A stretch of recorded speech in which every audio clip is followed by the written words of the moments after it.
Cloud seeding के बारे में तो आपने सुना होगा, पर क्या आप इसके बारे में जानते हैं? दरअसल जिस तरह से जमीन में बीज रोपने यानी सीडिंग से पौधे निकलते हैं, वैसे ही बादलों में बारिश करवाने वाले केमिकल डालने से बारिश होती है। केमिकल डालने की इस प्रक्रिया को क्लाउड सीडिंग कहते हैं। क्लाउड सीडिंग के जरिए बादलों में मौजूद नमी को इकट्ठा किया जाता है, लेकिन ये देखना जरूरी होता है कि आसमान में बादल और उनमें नमी होनी चाहिए। क्लाउड सीडिंग का फिनोमिनन समझने के लिए पहले बारिश की प्रक्रिया समझनी होगी। दरअसल बादलों में मौजूद नमी ही बारिश की मुख्य वजह होती है। जब नम हवा आसमान में ऊपर उठती है तो कम तापमान के चलते ठंडी होने लगती है। नम हवा ठंडी होकर पानी की छोटी छोटी बूंदों या फिर बर्फ में बदल जाती हैं। ये बूंदें हमें जमीन से घने बादलों की तरह दिखती हैं। ये छोटी छोटी बूंदें धीरे धीरे इतनी बड़ी और इतनी भारी हो जाती हैं कि हवा को इन्हें रोके रखना मुश्किल हो जाता है। ज्यादा वजन के कारण ये पानी बूंदों की शक्ल में जमीन पर गिरने लगता है और इसे कहते हैं बारिश। वहीं दिल्ली सरकार ने पहली बार शुरू की जाने वाली क्लाउड सीडिंग कराने की परियोजना को अगस्त के अंत तक के लिए स्थगित कर दिया है। पर्यावरण मंत्री मनजिंदर सिंह सिरसा ने जानकारी देते हुए बताया कि जब मॉनसून खत्म हो जाएगा तब क्लाउड सीडिंग का ट्रायल किया जाएगा। इसके लिए नई तारीख निर्धारित की गई है, जो कि 30 अगस्त से 10 सितंबर के बीच है। आगे उन्होंने बताया कि 5 ट्रायल होने हैं, जिनके लिए 3 करोड़ से ज्यादा रुपए निर्धारित किए गए हैं। इसके लिए DGCA की ओर से मंजूर किए गए विमान उड़ान भरेंगे और ये विमान दिल्ली के कुछ हिस्सों जैसे कि आपको बता दें रोहिणी, बवाना, अलीपुर और बुराड़ी के साथ साथ यूपी के लोनी और बागपत के आसपास भी उड़ान भरेंगे। जी, कृत्रिम वर्षा जो होती है वो तब होती है जब पर्याप्त रूप में वर्षा नहीं हो रही जाती, तो मानवीय तरीके से वर्षा करी जाती है। यानी हम करते क्या है कि जो मेघ होते हैं जिनमें पहले से ही वाष्प यानी आर्द्रता अधिक होती है, उनको पहले आइडेंटिफाई करते हैं। फिर उसमें हम कुछ केमिकल्स का छिड़काव करते हैं हेलीकॉप्टर या विमान द्वारा, जिसे हम क्लाउड सीडिंग यानी मेघ बीजन कहते हैं। इसमें होता क्या है कि जैसे सिल्वर आयोडाइड, पोटेशियम आयोडाइड या सोडियम क्लोराइड के कणों का छिड़काव किया जाता है और उससे जो आर्द्रता के कण हैं, मॉलिक्यूल्स हैं, वो संश्लेषित हो जाते हैं, यानी इकट्ठे होकर भारी होकर गिर जाते हैं। प्राकृतिक रूप में वर्षा तब होती है जब उस आर्द्रता को कुछ ठंडी हवा मिलती है, तो उस ठंडी हवा से प्रेसिपिटेशन हो जाता है और वर्षा होती है। यहाँ पे हम उन आर्द्रता के मॉलिक्यूल्स को भारी कर कर वर्षा करते हैं। सर, क्लाउड सीडिंग ऑपरेशन क्या होता है? क्लाउड सीडिंग ऑपरेशन इसी का एक दूसरा नाम है। जब हम मेघों में छिड़काव करते हैं सिल्वर आयोडाइड का, पोटेशियम आयोडाइड का या सोडियम क्लोराइड का, तो ये आकर्षित करते हैं उन कणों को मेघों के जिनके अंदर आर्द्रता होती है। वो आकर्षित होकर एक दूसरे से उनका बीजन हो जाता है, वो एक दूसरे से चिपक जाते हैं, जिसे हम क्लाउड सीडिंग कहते हैं और उसी कारण से वो भारी हो जाते हैं और वहाँ पर फिर वर्षावृत्ति हो जाती है। दिल्ली में पहली बार ऐसा हो रहा है कि कृत्रिम बारिश कराई जा रही है और इसके पीछे जो वजह है वो एयर पोल्यूशन को बताया जा रहा है। इससे कितना कम होगा और दूसरा इसके क्या साइड इफेक्ट्स होते हैं?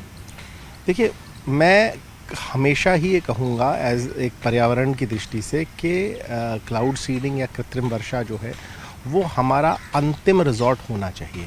अंतिम रिजॉर्ट इसलिए होना चाहिए कि प्रकृति के साथ कोई भी छिड़खानी, हमने पिछले वर्ष देखा कि दुबई में कराया गया और किस प्रकार फिर वहाँ बाढ़ आई थी।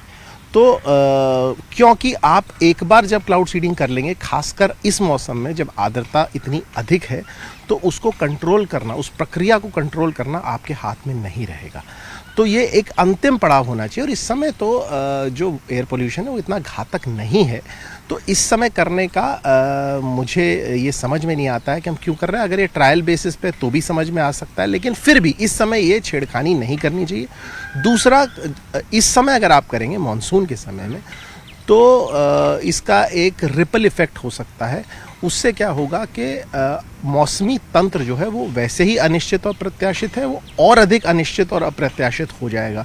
और तीसरा, सिल्वर आयोडाइड और पोटेशियम आयोडाइड बहुत समय तक पानी और मिट्टी में रहते हैं, तो ये घातक प्रदूषक भी आने वाले समय में बन सकते हैं। IIT और मौसम विभाग के सहयोग से ये इसको ट्रायल बेसिस पे किया जा रहा है, तो जैसा आपने कहा कि अगर ट्रायल होगा तो भी इतनी दिक्कत नहीं होगी, तो अगर इसे ट्रायल बेसिस पे करते हैं तो एयर पोल्यूशन में कितना डिफरेंस आएगा और कोई साइड इफेक्ट्स तब होते हैं या नहीं? देखिए, वर्षावृत्ति होती ही है तो एयर पोल्यूशन कम हो जाता है, लेकिन मेरा ये मानना है कि हमें मुख्य कारणों पे, वाहनों से जो उत्सर्जन हो रहा है उस पे जो सरकार कर भी रही है कि 10 साल जो डीजल वाले हम 15 साल जो पेट्रोल वाले वाहन हैं उनको बंद कर रही है। उसके अलावा वो उद्योग जो ऐसे प्रदूषक उत्सर्जित करते हैं, पराली उसमें एक मुख्य कारण होता है, तो करना भी है। अगर ये ट्रायल बेसिस पे भी करना है तो मेरे हिसाब से इसको शीत ऋतु के आगमन से पहले करना चाहिए था, तो हमें पता भी चल जाता था कि किस प्रकार ये सफल होता। इस समय करना कहीं ना कहीं एक छेड़खानी भरा मुझे लग रहा है। बाकी अगर सफल रहा तो हम साधुवाद जरूर देंगे। और एक ये लास्ट सवाल ये है कि जो नॉर्मल रेन होती है इससे पोल्यूशन कितना कम होता है? काफ़ी हद तक होता है। आज तक जो जितनी भी सफलता हमें प्रदूषण कम करने की मिली है, उस समय जब प्रदूषण अधिक होता है शीत ऋतु के आगमन से पहले, वो अधिकतर आप देखेंगे कि बारिश की बौछारों से ही मिली है। तो अगर अच्छे से बारिश होती है तो लगभग 60 से 70% तक की कमी प्रदूषण में देखी जाती है, और कम बारिश में भी 30 से 40% की कमी दिखती है। जो 4 जुलाई से 11 जुलाई तक के लिए जो कृत्रिम बारिश की बात कही जा रही है, कैसे ऑपरेशन जो सीडिंग है वो काम करेगा? देखिए, 4 और 11 से नहीं होगी, ये हमने परमिशन अप्लाई की थी, लेकिन अब मानसून है, ये पोस्ट मानसून होगा और हमने DGCA से इसकी परमिशन मांगी है, एक सेकंड विंडो जो पोस्ट मानसून है। मानसून के बाद हम दिल्ली के आउटर एरिया में, जिसमें बवाना पड़ता है और नरेला के आसपास का एरिया है, हम छोटे से एक एरिया के अंदर इसका ट्रायल करना चाहते हैं, ताकि हम इसके कोई इल इफेक्ट ना हो, कल को कोई पानी का भी, इसमें जो बरसात होगी उसकी भी केमिकल की जांच की जा सके, तो हम अपने आप को तैयार करें, इक्विप्ड रखें दिसंबर के लिए। अगर दिसंबर में AQI लेवल बहुत बढ़ने लगेगा तो बरसात करा के उस पर रोक लगाई जा सके, ऐसा हमारा मानना है। इसी के लिए ये ट्रायल कर रहे हैं। हमारे लगभग सभी परमिशन हो चुकी हैं। DGA से हमने रिक्वेस्ट की है हमें पोस्ट जो एक मानसून एक विंडो दी जाए, और IMD ने भी हमें ये, उन्होंने तो इनफैक्ट कहा था IMD ने कि आप 4 से 11 के बीच में करें, लेकिन क्योंकि मानसून ही है तो इसके लिए मुझे नहीं लगता है कि फिजिबल होगा, करना भी नहीं चाहिए, इसलिए हम पोस्ट इसके करेंगे।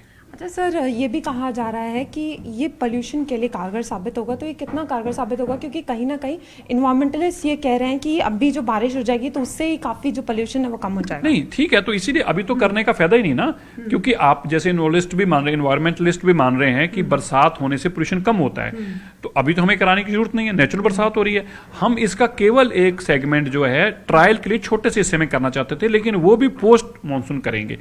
हाँ, जब बरसात होती है तो नेचुरली पोल्यूशन जो है कम हो जाता है, ये हम अक्सर रोज देखते हैं और आजकल भी कम ही है।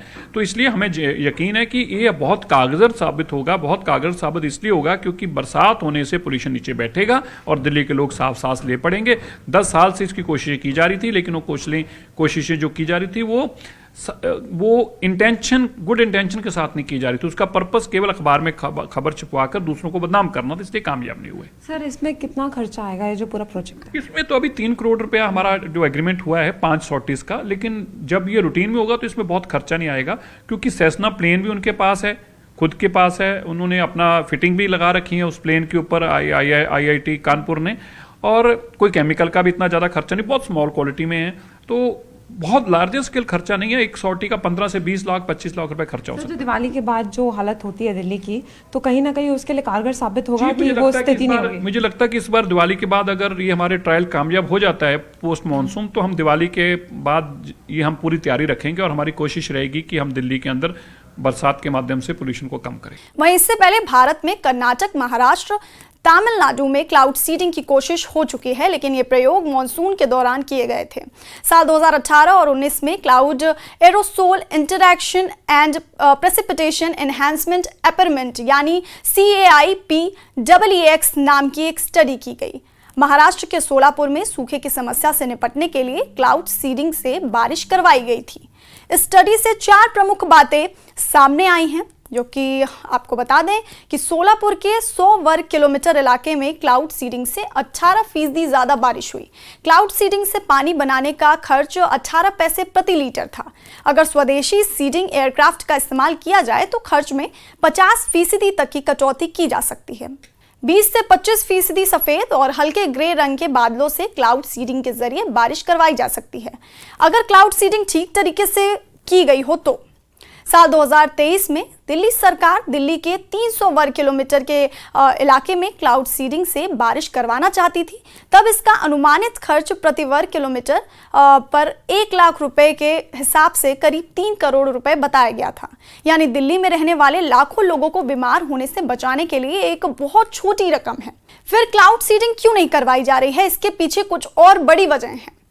क्या दिल्ली में क्लाउड सीडिंग से प्रदूषण कम हो सकता है? अब तक देश में सूखे की स्थिति से निपटने के लिए प्रयोग के तौर पर क्लाउड सीडिंग करवाई गई है। प्रदूषण कम करने के लिए अब तक ऐसा नहीं हुआ है। वैज्ञानिकों का कहना है कि क्लाउड सीडिंग तभी संभव है जब बादल पर्याप्त घने हों और इनमें नमी हो। दिल्ली में सर्दियों में स्थिर हवा रहती है। यहाँ बादल बनने की संभावना तभी है जब पश्चिमी विक्षोभ के चलते दिल्ली की हवा में डिस्टर्बेंस हो। हालांकि रडार के जरिए पहले से ही बादल बनने की संभावना का पता लगाया जा सकता है। सोलापुर की स्टडी से जुड़े मिनिस्ट्री ऑफ अर्थ साइंसेज के सेक्रेटरी एम राजीवन ने तब कहा था कि क्लाउड सीडिंग में अभी बहुत दिक्कतें हैं। कई बार बादल क्लाउड सीडिंग के बाद भी नहीं बरसते, जबकि कई बार बिना सीडिंग के भी बरस सकते हैं। क्लाउड सीडिंग अभी भी जटिल शोध का विषय है। दिल्ली में 2018 में भी क्लाउड सीडिंग करवाने पर विचार किया गया था। बीते साल नवंबर में भी इसकी कोशिश हुई, लेकिन आखिरकार ऐसा नहीं हो सका। कभी जहाज में सीडिंग के उपकरणों की कमी थी तो कभी अनुमति ही नहीं मिली। क्लाउड सीडिंग में सिल्वर आयोडाइड का इस्तेमाल होता है। इससे हवा में चांदी बनती है जो बारिश के साथ जमीन पर गिरती है। NFPA 704 नाम की एक मानक प्रणाली है जिसके तहत ये देखा जाता है कि कोई तत्व कितना नुकसान दे सकता है। सिल्वर आयोडाइड को इस सिस्टम में 2 की रेटिंग दी गई है, यानी इसे इंसानों और दूसरे स्तनधारी जानवरों के लिए कुछ हद तक नुकसानदेह माना गया है। हालांकि कुछ स्टडीज ये भी कहती हैं कि इससे बहुत कम नुकसान है।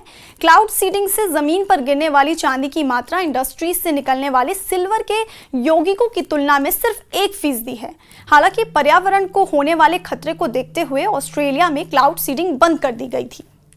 क्लाउड सीडिंग के लिए केंद्र सरकार, नागरिक उड्डयन महानिदेशालय यानी कि DGCA, गृह मंत्रालय और रक्षा मंत्रालय की मंजूरी लेनी होती है।